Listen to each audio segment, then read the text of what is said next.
This video contains spoilers. In the world of Tilladens, you have a bunch of different abilities.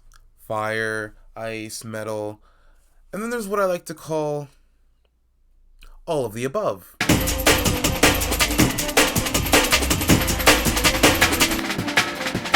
The ability to copy any other ability, whether it is fictitious or not. Stockpile. See, now at first you may be thinking, oh, that's pretty cool. I want you to think about that some more. The ability to copy any other ability doesn't matter if it's real or not. The only limitations of this quirk are, A, if it's an item he's copying, it has to be something that he's physically capable to carry in his hands. So nothing huge, not like a warship or not like a tank or anything. Something he is physically capable of holding in his hands. And B, as mentioned in Xavier's short story in Tilladens Lost Archives, The Pieces of Limbo, when it comes to his abilities, the copied version is never as strong as the original. To top it off, his only reasoning for joining the tournament is the money. He doesn't need it for any particular reason, he just wants it. He's not revealed to have an actual reason to want to be in the tournament until much later in the story. The introduction to his character goes something like this. Imagine your school was on lockdown. You, as an anime-obsessed teenage boy, have the ability to use the powers of anime. What would you do? You'd use your anime powers to mollywop their bitch ass, and that's exactly what he did. When this happened in Chapter 3, Quirk Imbalances, Xavier's morning of selling Pokemon he created with his quirk was interrupted by Ren, a boy who was born with a relatively useless quirk. This led him to being bullied to the point of wanting to end the lives of those who treated him poorly.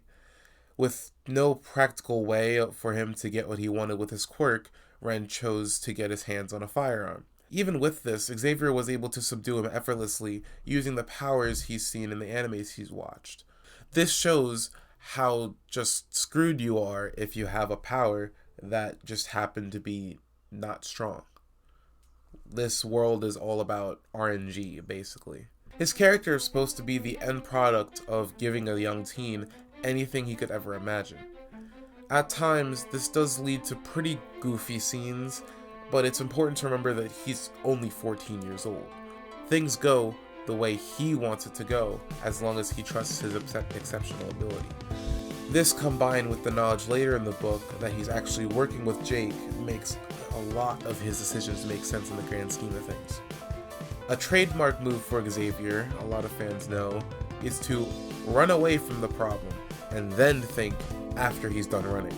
In Match 5 of the Tournament of the New World, he spends more time running away from Julie than actually fighting her. This reaction would only be appropriate for literally anyone but Xavier, with the exception of maybe Christian or Victor, because of how strong they are.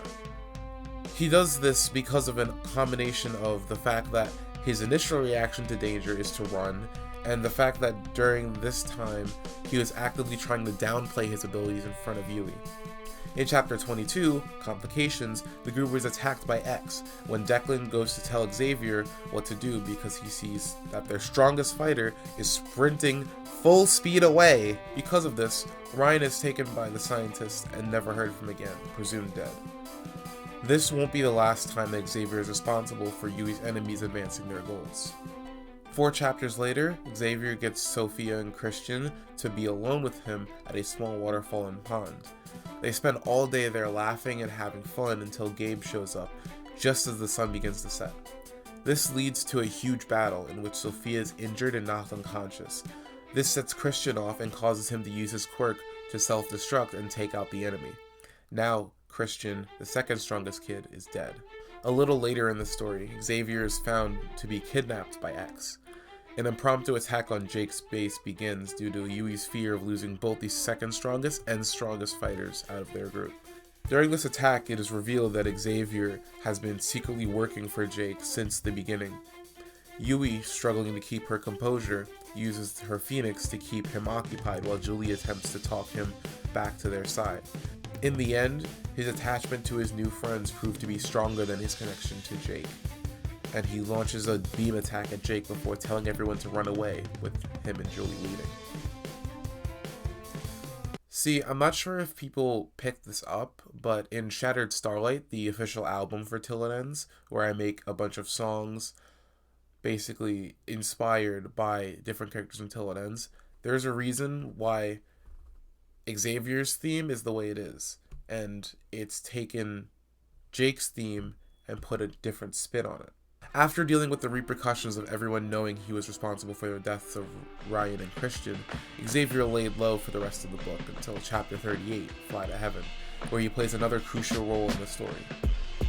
As the sun rapidly expands, returning into a red giant, Xavier uses his quirk to get everyone into a protective bubble so that they can leave the planet and survive in space.